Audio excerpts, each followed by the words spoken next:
महागठबंधन में टूट की खबर सामने आ रही है।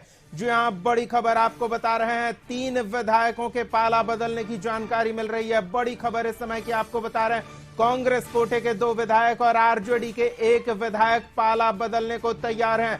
मुरारी गौतम और सिद्धार्थ, जबकि आरजेडी विधायक संगीता कुमारी के पाला बदलने की खबर सामने आ रही है। बड़ी खबर इस समय की आपको बता रहे हैं, महागठबंधन खेमा छोड़कर ये बीजेपी में शामिल हो रहे हैं। बड़ी खबर इस समय की आपको बता रहे हैं।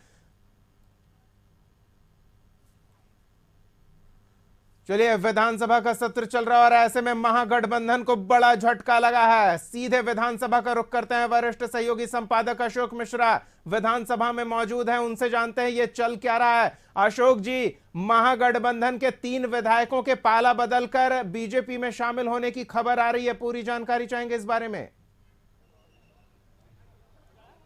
बिल्कुल, देखिए, जहां एक तरफ कांग्रेस नेता राहुल गांधी और आरजेडी नेता तेजस्वी प्रसाद यादव रोड शो कर रहे हैं, जनता के बीच जाकर के अपनी बात रख रहे हैं, वहीं दूसरी तरफ उनके विधायक उनका साथ छोड़ करके जा रहे हैं। और अभी की सबसे बड़ी खबर है दीपक कि कांग्रेस के 2 विधायक और आरजेडी के 1 विधायक ने अपना पाला बदल लिया और वो बीजेपी के साथ यानी कि सत्ताधारी दल के साथ चले गए। कांग्रेस विधायक मुरारी गौतम और सिद्धार्थ, ये दोनों ने बीजेपी का दामन थामा है और मोहनिया से आरजेडी की विधायक संगीता कुमारी, उन्होंने भी बीजेपी का दामन थामा और सदन के मतलब विधानसभा सत्र के दौरान ही उन्होंने उप मुख्यमंत्री सम्राट चौधरी के साथ भगवा धारण किए हुए विधानसभा के अंदर यानी कि सदन के अंदर ये तीनों विधायक पहुंचे और सत्ता पक्ष की बेंच पर जाकर के बैठ गए। तो एक तरह से कहिए कि विपक्ष को बड़ा झटका लगा है। पिछले दफे आरजेडी के 2 विधायक थे और 1 विधायक ये पिछले दफे आरजेडी के 3 विधायक थे और इस बार आरजेडी के 1 विधायक और 2 कांग्रेस के 2 विधायक यानी कि 3 विधायकों ने अब फिर पाला बदल लिया है और बहुत बड़ा झटका महागठबंधन को लगा है। जी बिल्कुल, सत्ता परिवर्तन के बाद से ही जब शक्ति प्रदर्शन की बारी थी उस समय भी महागठबंधन को झटका लगा था। उसके बाद महागठबंधन पूरा सचेत हो गया था कि कैसे अपने विधायकों को एकजुट एक साथ रखा जाए। हालांकि पहले भी प्रयास कामयाब नहीं हुए और अब भी प्रयास कामयाब होते नहीं दिख रहे हैं। अशोक जी, महागठबंधन को चुनाव से पहले कोई बेहतर रणनीति पर काम करने की आवश्यकता लग रही है?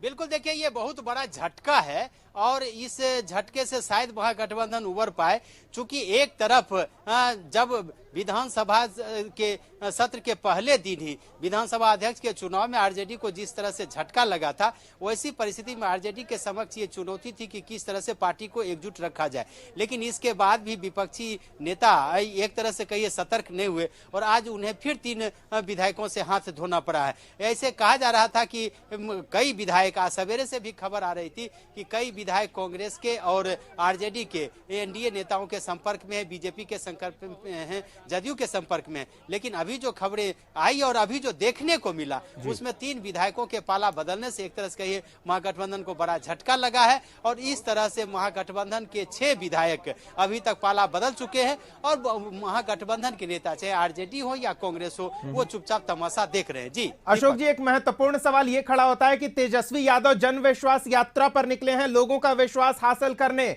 लेकिन अपने ही विधायकों का विश्वास हासिल करने में चूक रहे हैं। अगर यही स्थिति बरकरार रही तो और भी नुकसान होगा। जनता में जो मैसेज जाएगा उससे उबरना मुश्किल लगेगा।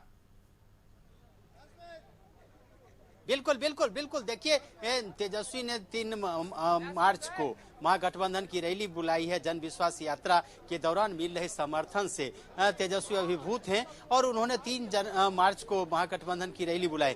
ठीक उसके पहले महागठबंधन के 3 और विधायक का टूटना कहीं न कहीं बहुत बड़ा झटका है तेजस्वी के लिए और कांग्रेस के नेता राहुल गांधी के लिए भी। जी दीपक।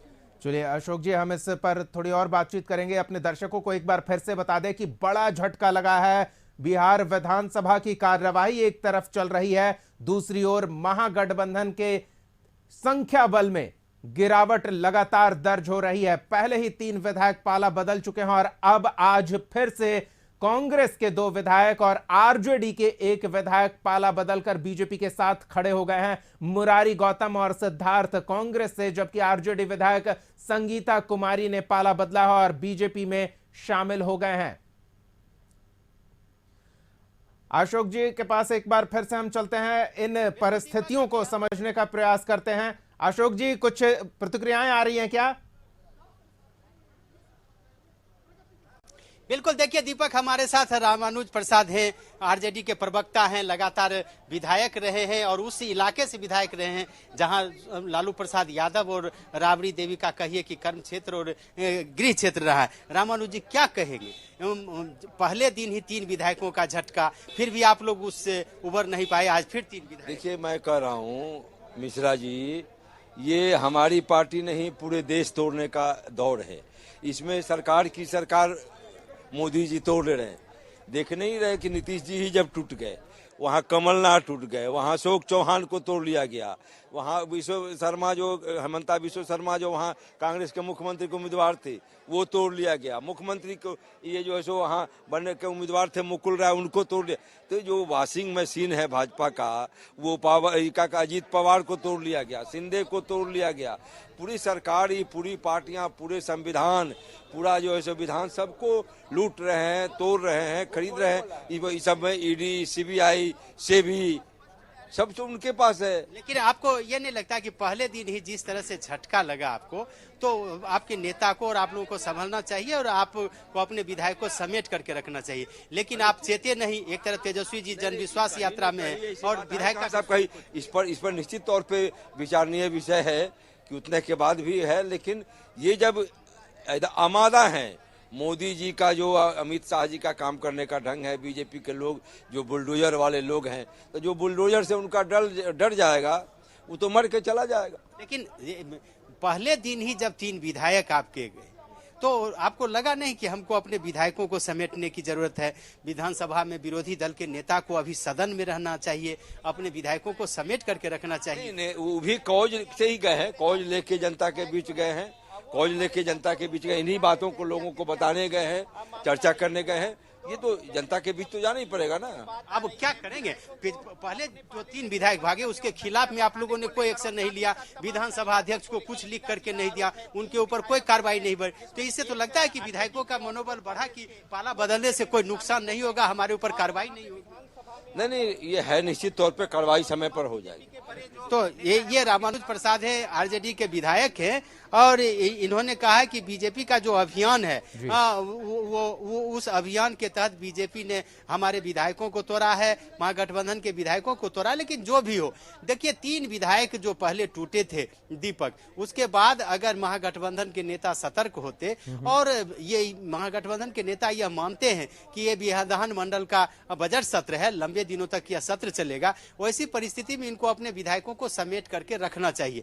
लेकिन विपक्षी दल के नेता खुद सदन से गायब हैं और वैसी परिस्थिति में इन विधायकों को पाला बदलने में कहीं कोई कठिनाई नहीं हुई और कहीं न कहीं बड़ा झटका लगा है महागठबंधन को, और यही वजह है कि बीजेपी आज फिर इन 3 विधायकों को तोड़ करके ले गई है। जी, लेकिन रामानुज जी की बातों से ऐसा लग रहा था कि वो तो हथियार डाल चुके हैं, मुकाबले को भी तैयार नहीं। अशोक जी, आपने भी उनसे सवाल पूछा कि पहले जब पाला बदला गया था तो कोई कार्रवाई की अनुशंसा तक नहीं विधानसभा अध्यक्ष से पार्टी नेता ने की थी। अगर उस समय कार्रवाई की बात सामने आती तो कम से कम आगे एक संभावना विधायकों के समक्ष रहती कि अगर पार्टी बदलेंगे तो विधायकी ही जा सकती है।